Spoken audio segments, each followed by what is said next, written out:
Black Hawk Down comienza con una cita de Platón. Solo los muertos han visto el final de la guerra. Luego, a través de una serie de imágenes sin saturación de color, se nos presenta una breve historia de por qué Estados Unidos estuvo en Somalia a principios de los años 90. La historia de esta película sigue un formato simple de 3 actos.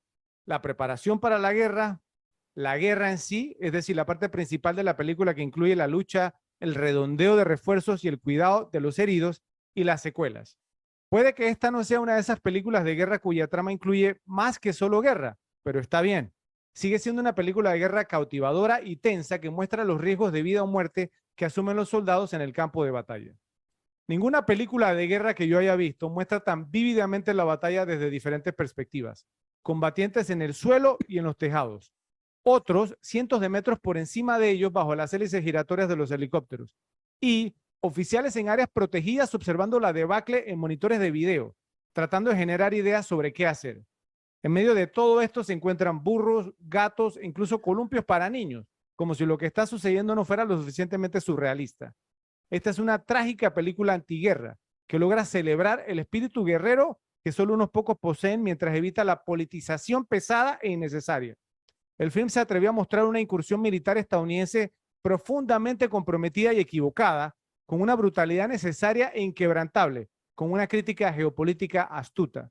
Entonces les pregunto a ustedes, ¿qué les parece la opinión de que Black Hawk Down es una película antiguerra que glorifica los conflictos bélicos, especialmente al ofrecer una visión interesante de los avances tecnológicos en la guerra moderna, los cuales podrían resultar ser muy llamativos al ser comparables a los videojuegos de hoy en día? A ver, Ralph, empezamos contigo, que mencionaste algo de los videojuegos hace un momento. Bueno, sí, o sea, que sea como antiguerra, honestamente no la considero anti. Creo que la considero un poco, no pro, pero simplemente, o sea, está tratando de mostrarte la guerra como es y lo dijiste tú mismo sin agenda aparente. Pero confundimos el patriotismo con, o sea, con pro-guerra, podría ser, porque una película me parece que promueve el patriotismo mucho. Eso está Sí, bien. sí, definitivamente. Sí. Pero así como que yo siento que vaya, que te asuste de la guerra, no necesariamente. Y era lo que mencionaba. Incluso cuando el somalí este vuela a pedazos con el rocket. O sea, te pone a pensar por qué esto no me está traumando más.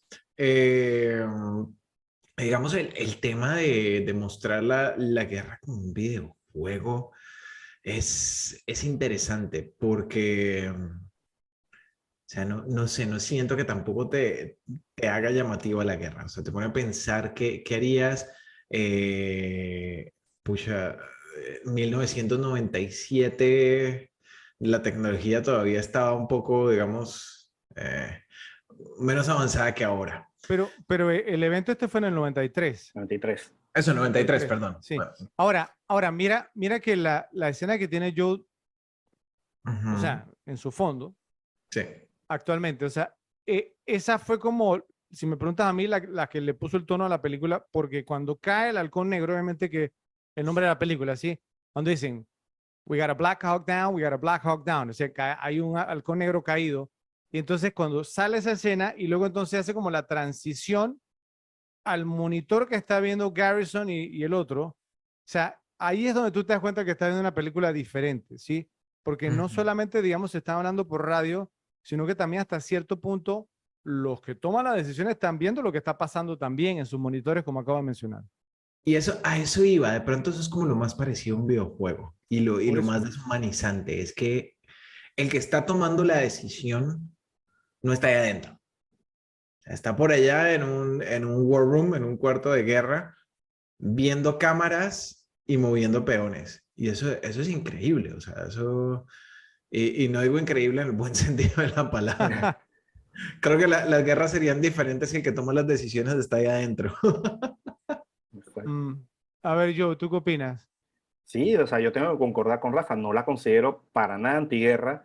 De hecho, es lo más parecido a un shooter de guerra tipo Call of Duty. De hecho, hay un Call of Duty que se llama Modern Warfare, que es esto más o menos lo que estamos hablando. O sea, la guerra moderna, la guerra con tecnología, no tanto al estilo de la segunda, o sea, una guerra moderna que más que, yo diría que más que antiguerra, Puede ser hasta grooming. De hecho, o sea, esos juegos de Call of Duty se le ha acusado de ser grooming para reclutar Reclutar. gente al ejército.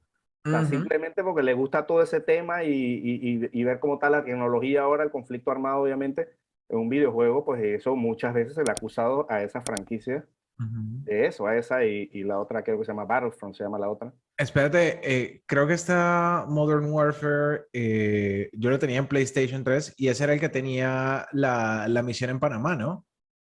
No, esa era Black Ops. Black Ops, sí, que Era Black tenías Ops. una misión que jugabas en Panamá Sí. y el casco viejo quedó bastante parecido. Bastante real, sí. Sí, Y, Bueno, sí, y sí, sí, sí. tendrán que mandarme el nombre y yo lo buscaré por YouTube porque me imagino que estará. ¿Qué más, Joe? sí, y eso, pues, o sea, que me parece que no es una película que va, digamos, a hacerle, o sea, me parece, pues, o sea, pienso que otras películas muestran más los horrores de la guerra contra que lo que pasa aquí, digamos, no es un paseo en el parque, pero de la manera que la cuentan, tiene un ritmo más estilo del videojuego y los videojuegos son muy populares, los videojuegos de guerra, y tendría que buscar, porque no me acuerdo, sé que en un momento vi algo relacionado a eso, que desde que salieron esos juegos, los reclutamientos del Army subieron yo no sé cuánto por ciento, o sea, que fue una locura. Entonces sí cumplen con ese cometido y pienso que esta película tiene ese estilo, tiene el estilo del shooter de guerra de videojuegos. Ok, bueno, primero que todo me imaginé que iban a decir eso y ¿saben qué? Los entiendo porque creo que yo también, las primeras veces que la vi, pensé igual, ¿saben? Hasta incluso pensé como que, bueno, porque vamos ya viendo películas como The Darkest Tower, ¿cierto? La de, ¿cómo se llama? La de... Con Gary Ah, Oldman. ¿cómo? Con De Gary Gary Oldman. Oldman, sí, Gary pero Oldman, ajá, sí, pero el personaje que, el primer ministro de Inglaterra durante la de Segunda Winston Guerra Churchill, Mundial. sí, que hace el papel Ajá. de Churchill, obviamente, o sea, pues no, que son líderes políticos que toman las decisiones que envían, digamos, o sea, a las personas a la guerra. Ah, que obviamente ellos, como dijo Ralph, ellos toman estas decisiones los políticos, pero luego no tienen que ver el aftermath, o sea, no tienen que ver lo que sucede después.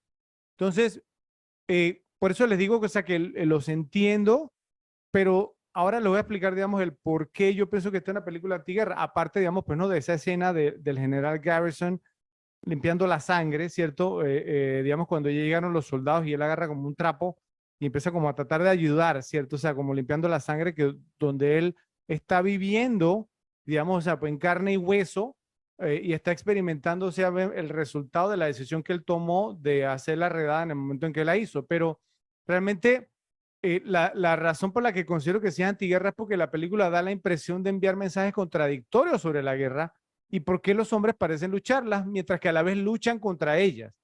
Pero dice la verdad esta película en el hecho de que cada uno tiene su propia razón para formar parte del combate. Mientras que la mayoría de los soldados, en particular los Rangers, quienes son más jóvenes e irascibles, lucen entusiasmados de representar a su país y hasta ansiosos por entrar en combate, hay algunos ejemplos de otros que muestran escepticismo y dudan de la misión en la que se van a embarcar. Específicamente hablamos de, uno, el personaje de Tom Sizemore se llamaba Danny McKnight, quien sostiene este breve intercambio con dos de sus colegas. Matthews le dice, ¿qué pasa, Danny? ¿Algo no te gusta? Y McKnight le dice, no hay cañoneras Spectre, la redada será a plena luz del día en lugar de por la noche. De hecho, es por la tarde, cuando están todos drogados, en la única parte de la ciudad donde Aidid puede montar un contraataque serio en poco tiempo. Luego se ríe y dice, que no habría de gustarme. Y le contesta al otro, la vía es imperfecta. Y McKnight le dice, sí, para ustedes dos dando vueltas a salvo a 500 metros y lejos del conflicto, es imperfecta. Abajo en la calle es implacable. Y la segunda es el personaje de Eric Bana, Hood Gibson, quien tiene el siguiente intercambio al inicio de la película con Matt Eversman, interpretado por George Harden. Le dice Eversman, ¿sabes? Sonó como medio Ralph. Aquí hay hermosas playas, un hermoso sol. Casi sería un buen lugar para visitar. Y Hood le dice, casi, así como sin estar impresionado. Eversman le dice, ¿piensas que no debimos venir? Y le dice Hood, ¿sabes lo que pienso? Realmente no importa lo que pienso. Una vez que la primera bala pasa por tu cabeza, la política y toda esa porquería simplemente salen volando por la ventana. A lo que le contesta Eversman, solo quiero hacer las cosas bien hoy. Y Hood le contesta, vigila tu esquina y regresa con todos tus hombres vivos. Luego al final, cuando Eversman le pregunta a Hood si volverá a regresar a la batalla, este le contesta, cuando voy a casa la gente me pregunta, oye Hood, ¿por qué lo haces, hombre? ¿Qué eres, un adicto a la guerra? ¿Sabes lo que diré? No diré una maldita palabra. ¿Por qué? Porque ellos no entenderán. No entenderán por qué lo hacemos. No entenderán que se trata de los hombres que están a tu lado y punto. Eso es todo. Entonces, la pregunta que yo les hago a ustedes, digamos, es, ¿consideran que es importante que los soldados que pelean en las guerras crean en la causa por la que están combatiendo? ¿Dirían que el idealismo y la falta de convicción en el conflicto y en la participación de los Estados Unidos en él contribuyeron a que las cosas salieran mal en Somalia ese día? Empecemos contigo ahora, Joe.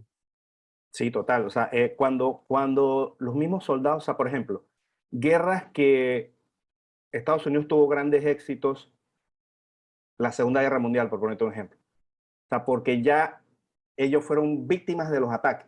Entonces eso es algo que une al país y une a la misma gente que prácticamente se tiraba de pecho para ir a la guerra, a diferencia, por ejemplo, de Vietnam. Y repito que esta no es una guerra, sino más que nada por gente que mandaron a un lugar X, pero esa gente que estaba en ese lugar, ellos probablemente muchos dirán, o sea, ¿qué hacemos nosotros aquí? Esa gente no se ha metido con nosotros, o sea, no tenían, digamos, esa convicción como por ejemplo con la Segunda Guerra Mundial, igual Vietnam. Vietnam, guerra súper impopular, no solo por los Estados Unidos mismos no los apoyaba, sino que mucha de la gente que iba allá, mucha gente iba obligado, te obligaban ¿no? Te hacían un reclutamiento obligado, o sea, y ahí, desde ahí tú ves las diferencias y obviamente eso se traspola al soldado. O sea, si es un soldado que está ahí prácticamente de mala gana, obligado, sabiendo que se le cumpla en ese tiempo, porque la Segunda Guerra Mundial era desde que ibas hasta que se terminara, y en Vietnam era que ibas un año. Entonces ya tú lo que estabas era contando los días, eso lo ves en muchas películas de Vietnam, estabas contando los días, cuántos días te faltan, no sé qué. O sea, ellos estaban ahí sin ninguna motivación. Y pienso que por eso guerras como Vietnam y esta, que tuvieron que salir con el rabo entre las piernas de las dos, tuvieron ese resultado. Los mismos soldados no creían por lo que estaban peleando. Entonces, obviamente, claro que es importante que los pelados tengan, o sea, que los soldados tengan una convicción cuando van a ese tipo de combate. Ok. Ralphie, ¿tu opinión? Sí, definitivamente estoy de acuerdo con Joe. Digamos, qué tan involucrados estén los soldados en el conflicto en el que están, tiene probablemente una gran incidencia sobre el resultado de ese conflicto.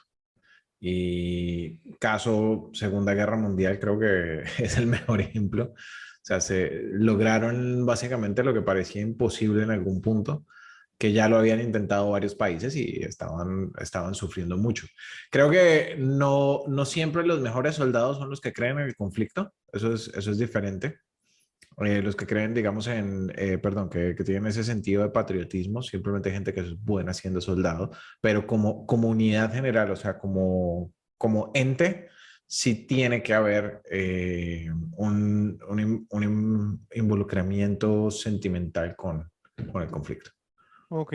Y con base en lo que yo expresé, entonces sí me compran un poquito más que tiene un mensaje antiguerra hasta cierto punto, de acuerdo con la actitud que mostraron, digamos, algunos personajes, porque, pues digo, en las películas digamos que son pro guerra, ¿cierto? O sea, los personajes, digamos, son sí, señor, sí, o sea, y vamos, y mientras que en esta, o sea, el hecho que algunos soldados cuestionen, digamos, las órdenes, cuestionen, digamos, no la misión, cuestionen, digamos, incluso el qué están haciendo ellos ahí y que lo digan abiertamente, ¿no? O sea, ahí también están viendo un mensaje, digamos, como de que, bueno, deberíamos estar aquí siquiera, y esa pregunta se la hacen unas 2 o 3 veces en la película. Y incluso el diálogo final de George Harnett es ese, ¿no? De que si me preguntan Eso fue el que por leí qué yo, voy sí, a pelear una guerra, ese ¿no? Una fue, guerra afuera. exacto, sí. Pues, Sí, es interesante esa postura, porque bueno, tenemos el asunto de que ellos estaban ahí en capacidad de protección a los cascos azules y de mantener la paz y todo este tema, pero al mismo tiempo tú lo mencionabas al principio, Fred, y es que ellos estaban molestos de que los mismos somalíes estaban matando a otros somalíes y ellos no podían hacer nada. Entonces es extraño ese planteamiento ahí. ¿Qué Ok. opinan ustedes? No, o sea, pues sí, sí, y obviamente, pues me recuerda un poquito esa escena en El Padrino parte 2 cuando están, digamos, cortando el cake ¿cierto? El pastel o la torta, y entonces el personaje, pues no, de Michael Corleone, él dice, bueno, o sea, que los guerrilleros, ¿cierto? O sea, los rebeldes puede que le gane al ejército porque los rebeldes creen en su causa, no reciben un salario y los soldados, digamos, entonces están peleando por un salario. Y al final eso fue lo que pasó y obviamente derrocaron al gobierno, ¿cierto? Y quedó Castro, digamos, entonces en Cuba y ya pasó lo que pasó, por lo que sabemos, ¿sí? Pero pues al final del día, para darle un cierre a este tema, yo pienso que vivimos en una era en la que gracias a las redes sociales somos constantemente bombardeados con personas a las que se les atribuye el término héroe, con despreocupado abandono, de alguna manera abaratando el significado mismo de la palabra hasta que ya no es reconocido por el honor que es. Vienen a la mente atletas, íconos del entretenimiento, modelos, incluso algunos delincuentes. Los verdaderos héroes, sin embargo, no son estos últimos pretendientes a un trono que no existe en el mismo contexto, sino aquellos que sirven a su país y arriesgan sus vidas en el fragor de batallas por salarios que no alcanzarían para pagar el vestido nuevo de una estrella o el último auto deportivo innecesario de un atleta. No digo esto para denigrar a aquellos que no están en las Fuerzas Armadas o de orden público, pero debe haber más claridad en cuanto a quién es y quién no es un verdadero héroe en todos los sentidos de la palabra. Este film, le soy sincero, cuando lo vi me dejó exhausto, pero de una buena manera, por lo que acababa de ver, pero también me dejó con una comprensión mucho mejor de lo que es el compromiso de cumplir con tu trabajo, aun cuando no entiendas o no compartas el por qué debes hacerlo. Gracias por ver este video. Esperamos que te haya gustado. Recuerda suscribirte, darle like, hacer clic en la campanita para recibir notificaciones y compartirlo en tus redes sociales. Te esperamos.